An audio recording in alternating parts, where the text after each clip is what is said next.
Pause for a second and look at your own reflection. Is the person staring back at you a sculptor of destiny, or just a graveyard where your boldest dreams were buried alive under a mountain of "I'll do it tomorrow"? That gnawing question that won't let you sleep. I have the fire, I have the desire, so why does my engine always stall? It haunts 97 out of every 100 people on this planet. Their day ignites with ambition, but by afternoon it's smothered by the soft, suffocating blanket of excuses, and by night, they're left lying in the cold, dark grave of regret. Their entire potential, their raw talent, is buried under a single poisonous sentence: "I'll start fresh tomorrow." But today, we're not here to mourn with the majority. We're here to dissect the anatomy of the elusive 3%. These aren't superheroes. They don't possess a magic lamp. They just have a spine made of steel and a mind that refuses to negotiate with weakness. Welcome to Deeply Wise. In the next few minutes, we're going to dig deep into the principles of the great minds, the ones who turn desire into gold, and unearth that single, non-negotiable law that separates the dreamers from the legends. Are you ready to step out of the comfort zone and into the construction zone? Then let's begin. First, we must identify the enemy within. It's not a lack of talent, it's a dangerous addiction to the high of motivation. You watch a powerful speech, a wave of dopamine hits you, and for a moment you feel invincible. You feel you're destined for greatness. But then comes day 3. The initial rush has evaporated. Your muscles ache. Your brain serves up a buffet of perfect excuses. The path ahead looks long, gray, and brutally monotonous. This is the point of surrender for 97%. They've confused a fleeting spark of passion for the steady, burning flame of discipline. The greatest enemy isn't an external force, it's your own mind's desperate plea for comfort. Think of the student who crafts a perfect study timetable 2 months before exams. For 48 hours, they're a machine. By day 3, they feel they've earned a break. Day 4, a notification steals an hour. By day 5, they're just another face in the crowd, swimming in the shallow waters of mediocrity. This isn't just a bad habit, it's a slow spiritual self-destruction. Every broken promise to yourself is a brick you remove from the foundation of your own self-trust. Eventually, the whole structure collapses, and you stop believing you can build anything at all. Now look closely at that 3%. Do they have a different kind of Dina? Does a titan of industry have a 25-hour day? No. They possess one rare superpower: the ability to embrace boredom. They've mastered the art of doing the work that everyone else finds dull, repetitive, and insignificant. In the timeless wisdom of success philosophy, we find that persistence isn't just a trait, it's the very engine of achievement. Desire is the seed, but persistence is the relentless rain that cracks the concrete and forces the seed to become an oak. This elite 3% understand that inspiration is a liar. They don't wait for the right mood, they trust their system. When their mind whispers, "Just skip today," it's okay, their willpower roars back, "This, right now. This is the exact moment I earn my place in the 3%. They don't wait for the storm to pass, they learn to build in the rain. I've distilled the core teachings of the masters into 7 unshakable pillars. Listen closely, because these aren't just tips, they're the new architecture of your life. Pillar 1, the unwavering target. Your energy scatters because you're shooting arrows in the fog. I want to be successful is a wish, not a target. I will generate a specific income from my venture in the next 365 days is a definite aim. Vagueness is the enemy of action. Right now, define your single most important goal with surgical precision. Pillar 2, The blueprint. You can't build a cathedral with just daydreams. You need a blueprint. You need to know where every single brick goes. Break your giant goal into pieces so small that it's impossible to fail at them. If you dream of writing a book, don't stare at 300 blank pages. Just commit to writing 200 coherent words. That's it. Pillar 3. The unbreakable core. Persistence is to character what carbon is to steel. Without it, you're just soft iron, bending and breaking under the first sign of pressure. When failure knocks you down, and it will, don't see it as a stop sign. See it as a brutal, brilliant coach, forcing you to build the muscle you need for the next round. Pillar 4. The alliance. The solitary genius is a myth. The masters taught that when two or more minds unite for a common purpose, a third, invisible and unstoppable force is created. Don't try to climb the mountain alone. Find the people who are better, sharper, and more driven than you. Let their gravity pull you higher. Pillar 5. The garden of the mind. Your subconscious is like a fertile field. If you don't intentionally plant the seeds of success, weeds of doubt and fear will grow there automatically. Every night, before sleep, visualize your goal as already accomplished.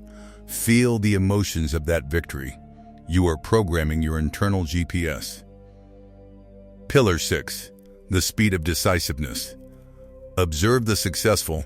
They make decisions rapidly and change them slowly, if at all. The unsuccessful, they take weeks to decide and seconds to change their mind.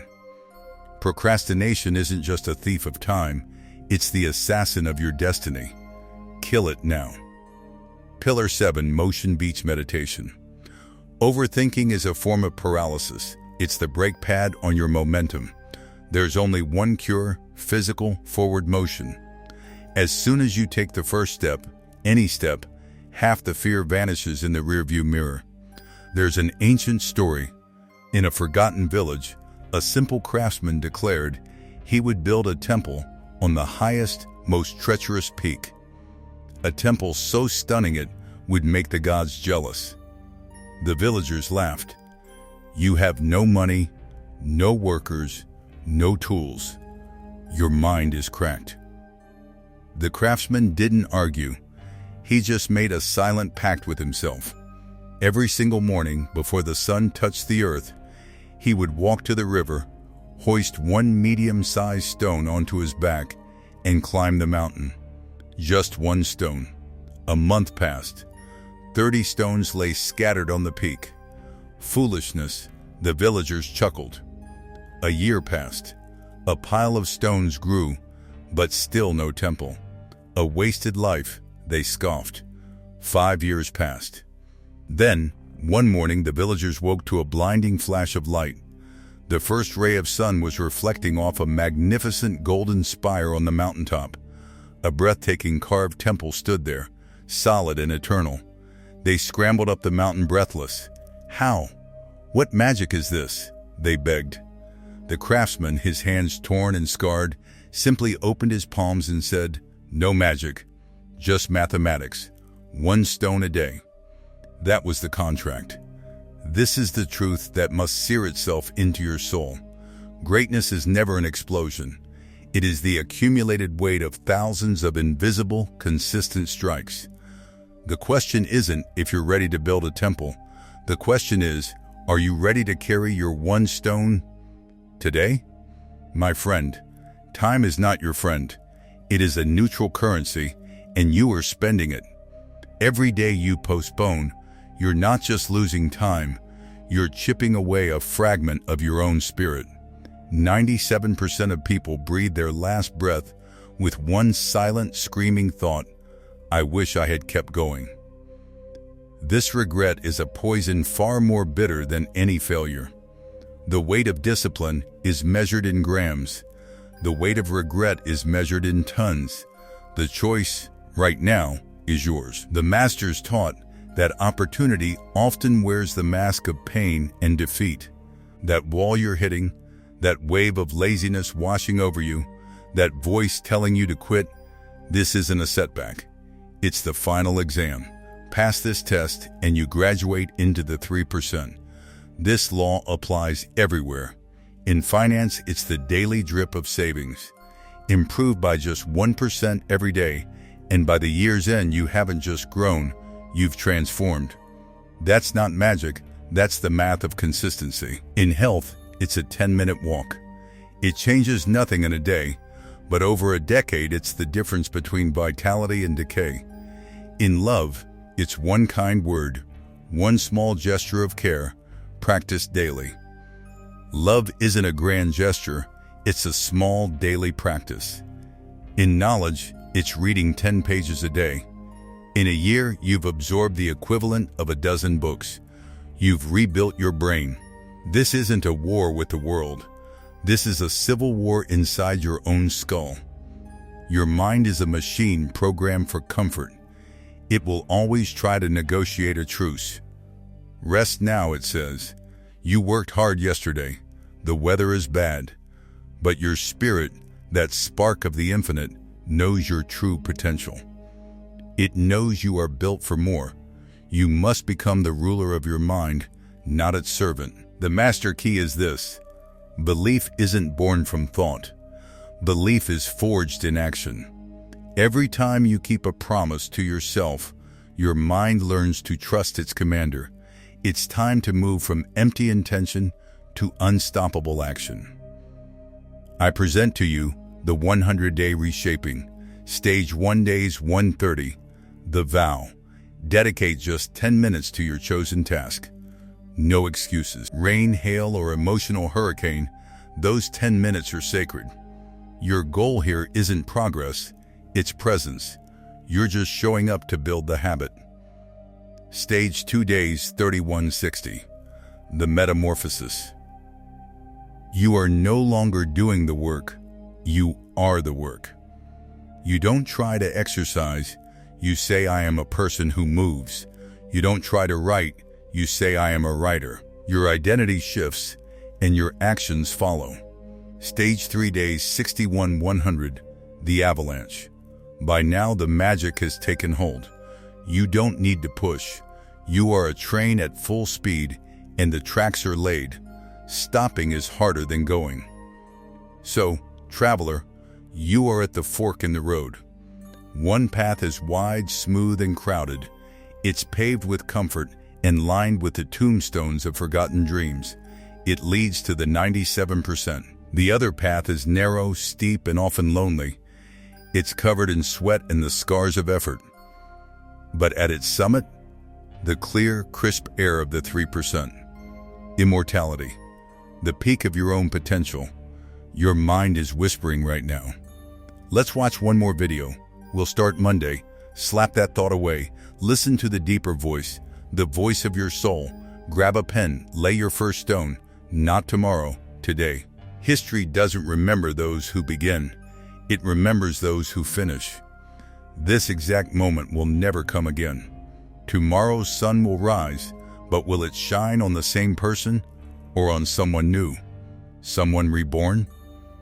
If you've made the silent, fierce decision to join the ranks of the 3%, leave a mark in the comments. Write the words, stone by stone. Let this be your first public signature on your own destiny. The time you invested with me is almost complete. I've handed you the blueprint. But a blueprint doesn't build a house. You must lift the hammer yourself. If you feel that shift inside you, not just a flicker of interest, but a deep, burning resolve, then subscribe to Deeply Wise. This isn't a channel for passive entertainment. It's a workshop for the 3%. It's where we forge the mind. Now, stand up. Your first stone is waiting. The clock is ticking. Thank you.